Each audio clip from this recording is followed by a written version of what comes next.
మనిద్దరి మధ్యలో ఏ జన్మలో ఏ తీరని రుణం ఉందో, మరెందుకు ఇంతలో ఈ బంధనం ఇన్నింతలు పెరిగిందో.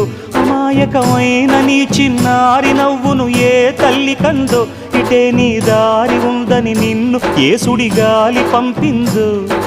పాపం పుణ్యం దేవుడికెరుక, పేదకు దొరికిన బంగారు కణిక, పాలు వెన్నాలేవని అనక ప్రేమను తాగి పెరగవెసిలక.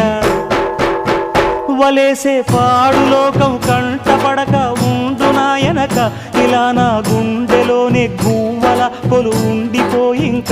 ఇటే పోస్తే ఎమున్నైనా నిలేస్తానే, మరింక ఏ కీడు నీ వంక రాలేదు.